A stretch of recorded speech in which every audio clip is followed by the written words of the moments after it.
I'm with my savage squad, I'm with my savages. I'm with my savage squad, I'm with my savages. I'm with my savage squad, I'm with my savages. I'm with my savage squad, I'm with my savages. With my savages. Yo, what is going on, guys? It's your boy LaSavage. I'm here with another NBA 2K video, and today we'll be looking at the Utah Jazz and the chemistry problems they have between Rudy Gobert and Donovan Mitchell. So if you guys have been living under a rock, then you wouldn't know that Rudy and Donovan have been having some drama between themselves about this whole coronavirus situation.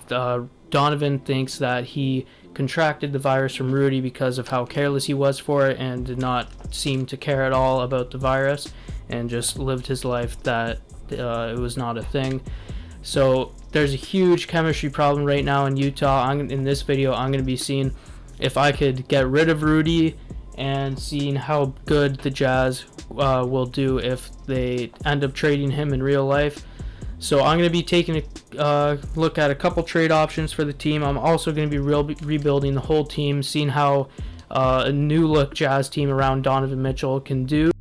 In the meantime, I'm just going to fix a couple sliders because as of right now, there's no NBA and the trade deadline is not up. So I'm going to just fix all that and I'll get back to you guys once I look for a couple trades. Before I do trade away Rudy Gobert, because in the real NBA the trade deadline has passed, so I'm just going to simulate the rest of the season, see how this Jazz team does with Rudy Gobert for one more season, and I'll get back to you guys once I have reached the playoffs for the simulation.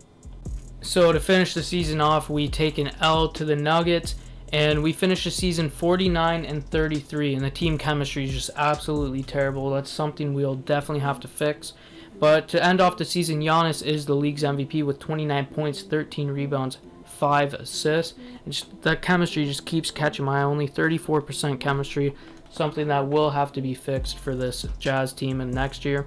Ja Morant, Rookie of the Year. Dennis Schroeder is the league's sixth man. Defensive Player of the Year does go to Kawhi, and Bam Adebayo is the most improved player, with Mike Budenholzer as the Coach of the Year. So we have no Jazz players and the All-NBA teams. Rudy Gobert was on the defensive team on the first team. It's something the Jazz are going to be missed if this chemistry can't go well with Mitchell and Gobert. He is an all-star center. He's a pretty good NBA player, if you ask me. And for the playoffs, we are the 5 seed and we are playing the Nuggets. Let's see how we do against this team. Definitely a series this Jazz team could win if Mitchell, Gobert step up, as well as Conley. He's definitely going to be getting traded off of this team. He's not been the Grizzlies Conley at all on this team. He's got to step it up for sure if this Jazz team is going to go anywhere in the future. And we did win that round 4-2, and we have the Lakers in the next round. I'm just going to go ahead and simulate all this, speed it up for you guys, and we'll get into the next year of this Jazz rebuild, and I'm going to be trading away all of the Utah Jazz players. So the offseason has just started. We did just get the 21st overall pick in the draft, something that probably will throw in a trade. It's not too good, not great value for it, but I definitely will be trading away the adds to our trade bait. And I'm going to be shipping away Mike Conley with Rudy Gobert. Mike Conley is really falling off. He's on a huge contract. I'm not going to be signing him back this offseason, so I'm definitely going to look to trade him away with Rudy here. There are a lot of good offers. D'Angelo would be a good one along with Mitchell, but then we're just out of a center. I don't know if I want to bring this team to that small ball Rockets lineup. I don't think they'd do so well with that.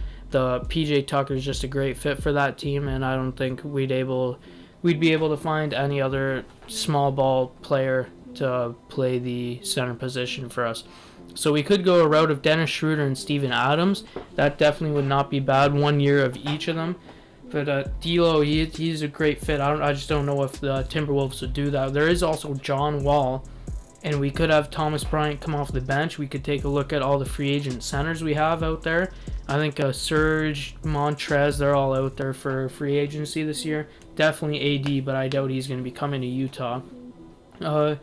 John Wall could be a really good fit alongside Donovan. They are very similar, both slashing guards, so they could definitely work together. I think John Wall and Thomas Bryant could very well be on this team. There are a lot of good offers. I'm just going to look these over and I'll get back to you guys once I make my decision. So I did end up going with the John Wall trade. So John Wall and Donovan Mitchell are the new backcourt duo of this Utah Jazz team. I did also get Thomas Bryant to fill in that backup center position for us for this rebuild. He definitely will not be starting. He is not good enough to my standards to start for this team. I will definitely be looking to upgrade that position in free agency. I don't know who I'm thinking yet, but definitely going to be upgrading that. And we got a couple bench players we still got to get rid of. I'm probably going to be getting rid of Joe Ingles. I want to keep Bogdan at the 4. He is a really good stretch 4. He's great for this new style of NBA. So let's see what we could get for Joe Ingles. I just want to see if I could get anybody more versatile. I know I probably won't be getting anybody a higher overall than him. Iggy would be a great 3-and-D player for this team. He'd, bring that defensive presence that Joe Ingles doesn't have. But Joe Ingles, he is a great knockdown shooter. If there's anybody better on the defensive end, a little bit better than him, I'll definitely be getting him. Nothing really there. Iggy was a good offer. I don't think he'd be much of an upgrade over Joe Ingles at this point in his career. So let's see what Joe Ingles, Ed Davis in this first round pick can do. Again, I'm just looking for a small forward. I'm probably not going to be getting anybody better than Joe Ingles, or we could get Kyle Kuzma. He is a power forward. If you put him to the 3 at the small forward position, I know he does go up a lot, so I'm definitely going to be doing that trade. He's very versatile. He can create his own shot. He's very slept on the Lakers. He's only a third or so option there, not even at times. He does come off the bench, so I think this starting role, a new look in Utah for Kyle Kuzma would be great for him. So let's just put him at the small forward position. He does go to a 77, the same as Joe Ingles. His 3 definitely isn't the same as Joe Ingles, but he definitely is a better fit for this team, I feel like. Again, that slashing 3-and-D guy, just like the backcourt duo we got. So we just added Kyle Kuzma to the team. He's going to be our starting small forward, and with that done, we're going to enter the moratorium period. So Anthony Davis, we did get rid of Rudy and Conley's massive contract, so we do have probably room for 1 max contract to sign before we go over the luxury tax. So again, we need a center on this team, but Hassan and Drummond, they're great fits obviously for this team, but I don't want to be paying that much for a center in a league that is going into a small ball lineup now. So I definitely will not be giving them that deal. AD is a great offer. I'm not even going to give AD an offer. There's no chance he'll be joining the Utah Jazz anytime for now. But somebody like Montrezl Harrell, I could definitely see coming for a bigger contract than you'd probably be getting from the Clippers. He's somebody that could definitely fit on this team. DeMarcus Cousins is another great one. Depends how healthy he is for next year. He can really stretch the floor. He'd be great for this new Jazz team. Kuzma, Mitchell, John Wall and Mitchell always driving to the rim. They're going to need the shooters. Cousins would be a great fit for that. And it's also Serge Ibaka. He's a great 3-and-D center. He's great on the defensive end. And he also has that A- 3-pointer, which would be huge. That's something that Hassan and Drummond won't have, but they're great on the defensive end. So I was just looking to trade these 2 guys off the roster just to dump some salary. I know it wouldn't have been much, but it looks like we're going to add Patrick Beverley to our bench unit. He's going to be huge as a 6-man for this team, backing up John Wall. And we still are in the moratorium period. It looks like we are going to get Serge Ibaka, but we're going to have to renounce the rights on a couple people here. Jordan Clarkson was huge for this team as a 6-man last year, but we're just going to swap him out with Patrick Beverley. So welcome to the team, Serge Ibaka. So this time around we got Donovan Mitchell, John Wall, Kyle Kuzma at the first forward position. Then we got Bogdan, Serge Ibaka, and the bench unit is looking like Thomas Bryant, Pat Bev, and I think we're going to need one more forward for the bench. I'm only going to do a 9-man rotation. But I'm just going to make a couple more moves and I'll show you guys the final roster before we head into the next season of this Utah Jazz rebuild. So this is what the lineup is looking like. I just made a couple more signings to a couple more bench players, that being Tyreke Evans, and the rest was just auto-filled. So we got Malik Beasley on the team as well. But the starters are looking the exact same. We got John Wall, Kuzma, Donovan Mitchell. Obviously he's going to be our #1 option for this rebuild without a doubt. We got Tony Bradley, Thomas Bryant, my bad, with Patrick Beverley as our 6th and 7th man. I'm going to be making Pat Bev the 6th man, and just giving a couple more minutes to Kuzma, Bogdan, and Serge. I'm going to do a 9-man rotation with this team and just absolutely use as much as the starters as I can. So this is it. This is the best I could have done with this Jazz team. So no more Rudy, no more Conley. We upgraded him to John Wall, which was a great move, I think. And I'm going to go ahead and simulate the season. I'll meet you guys at the end of the year.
So the year has come to an end, and this is not at all what I was expecting.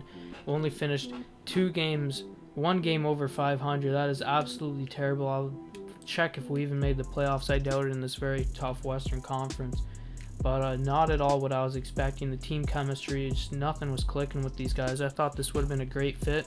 Everybody was able to knock down that 3-point shot. We had the 2 slashing guards to kick and all the shooters around them. I guess I'm not going to be doing another year. This is all that I got for you guys, but I don't know what else I'd change with this team. Maybe trading away John Wall, put Donovan at the point guard, but it doesn't look like we got any Utah players on any All-NBA teams, but there's Rudy Gobert, all-defensive second team on the Washington Wizards with Bradley Beal. We'll check out how they did in a second, but still no Jazz players. John Wall, as you guys know, he hasn't played in the NBA for a while, and we did make the playoffs. We are somehow the 7th seed out, 42 wins, and we're playing the Memphis Grizzlies as the 2nd seed. So that makes a lot of sense too. Okay, we'll check out the Grizzlies squad after we simulate our round against them. But before we do that, let's take a look at the player stats on the year. So Donovan Mitchell is obviously our leading scorer at 20 points per game. He dropped down. I think he averaged 25 the previous year, 24, and he's only averaging 20 this year. So he stepped down. But obviously John Wall is taking more shots than Mike Conley is. So he Gave us a good, solid 19 points, 7 assists.